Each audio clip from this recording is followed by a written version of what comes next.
Good evening, ladies and gentlemen. It's your boy Kib Dumaid of the Civic Engagement Podcast. Tonight, I bring you update about the special election. Of course, tonight is election night in a lot of key primary states. There's election in Alaska. There's election in California. There's election in Florida. There's election in Wyoming. And these are all races that are geared up for the general midterm election in November. So we're doing all the primaries. The Republicans are selecting their candidate. The Democrats are selecting their candidate to face off in the primary election in November. I know it seems like it's a lot of election happening. And I know it's almost like voters fatigue. People are like, didn't we just vote last month? Didn't we just vote? Yes, it is fair to say. But like I've always said, all politics is local. All politics is local. So I want to break down the seats that is taking place tonight. The election that is taking place tonight, and that is the California 14th Congressional District in Alameda County. And that covers the city of Hayward, Pleasanton, Livermore, Union City, and Fremont, and the unincorporated areas of Castro Valley. And what is this election for? Well, this election is to replace Congressman Eric Swawell, as you may recall, who resigned from Congress in May of this year. So this is to replace the resignation of Congressman Eric Swawell. So there was a re-election on this race in June, in the June primary. And there was two candidates that emerged out of that race. There was a lot of candidates, and there was two candidates that emerged. Aisha Wahab and Melissa Hernandez. So, breakdown of these two candidates. Aisha Wahab received 43% of the votes in the June primary. Melissa Hernandez received 17% of the votes in the June primary. Because no one received a majority, which is 50 plus 1, that's why they end up moving on to a special election. Because you need to have a 50 plus 1 to be declared a winner. Now, ideally, you don't necessarily conduct a special election when someone resigned before their term is over, or so for some reason they passed away before their term is over. Ideally, they will appoint someone to hold over that seat. For whatever reason, there was no appointment in this seat.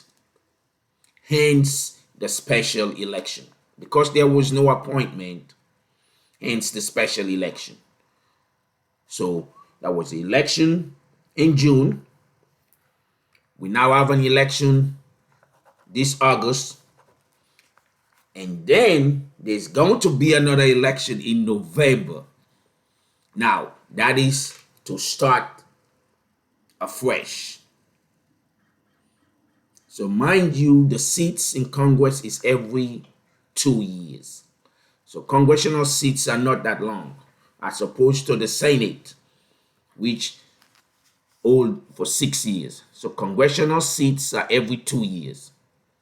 So you basically constantly campaigning, and you constantly running for office as a congressional person. So I have a feeling this is not the last we're going to be seeing of the Congressional 14 race. So, but that's where we at.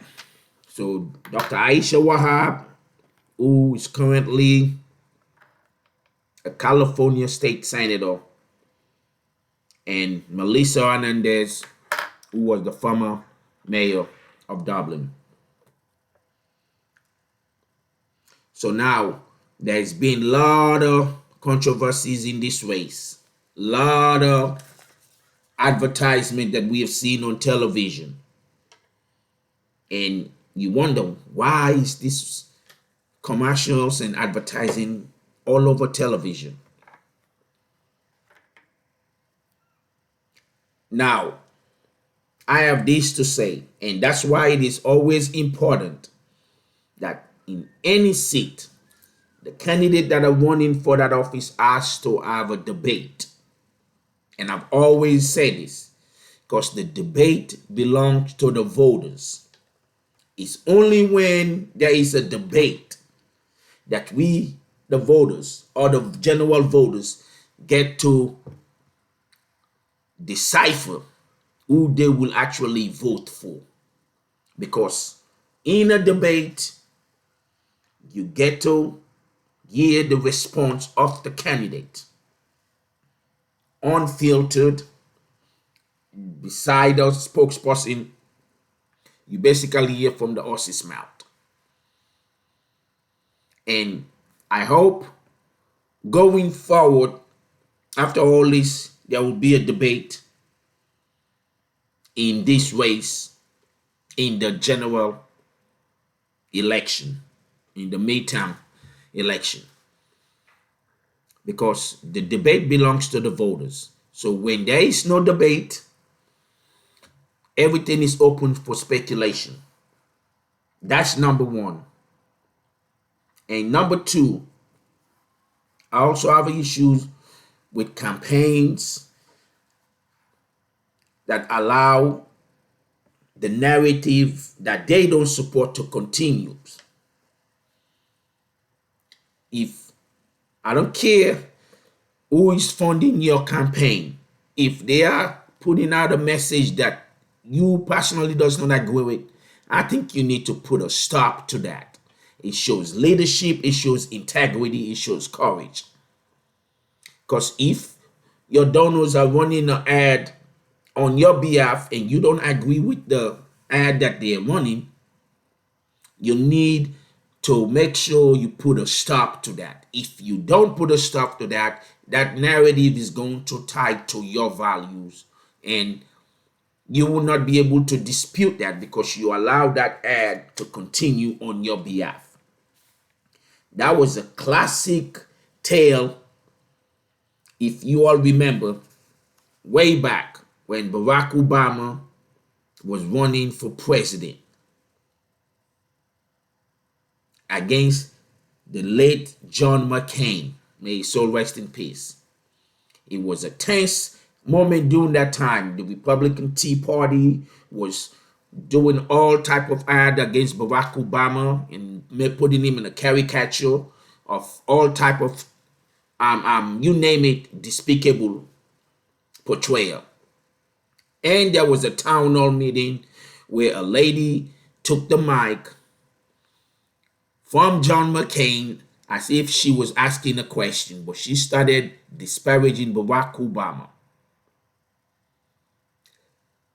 We think Barack Obama is not American and he's somehow a terrorist. And so as soon as the lady started disparaging Obama, John McCain grabbed the mic from the lady. She said, "No, ma'am, I disagree with you.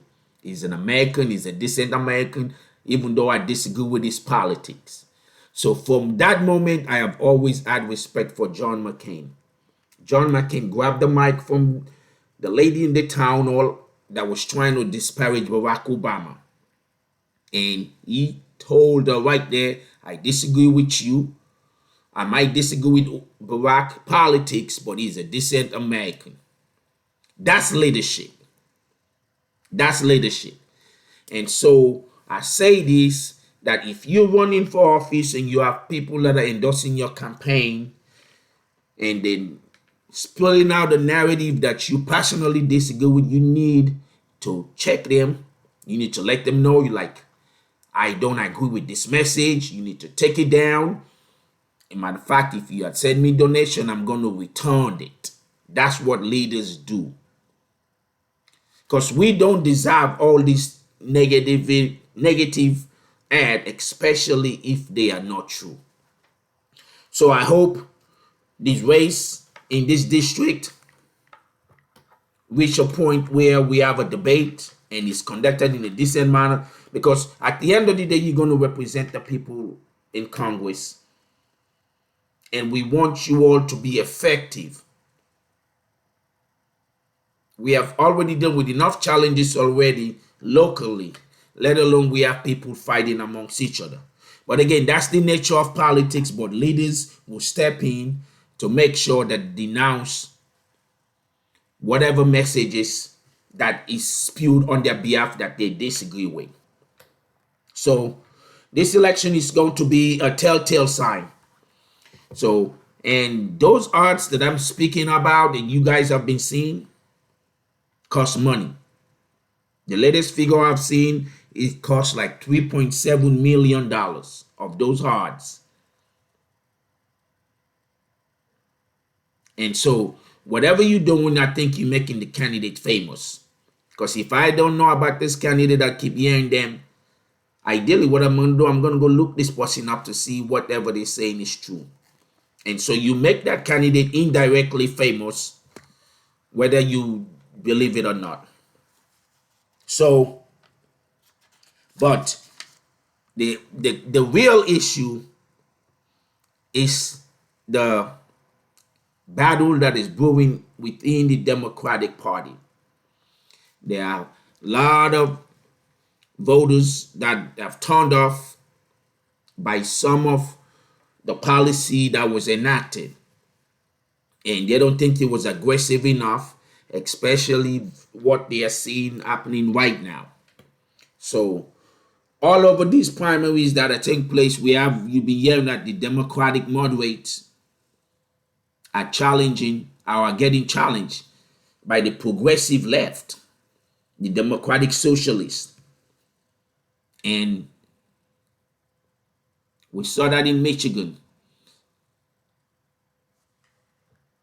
with Dr. Abdul Sayed. So, and then we continue to see that. We just saw that tonight in Florida with Angie Nixon. So I'm saying all this to say that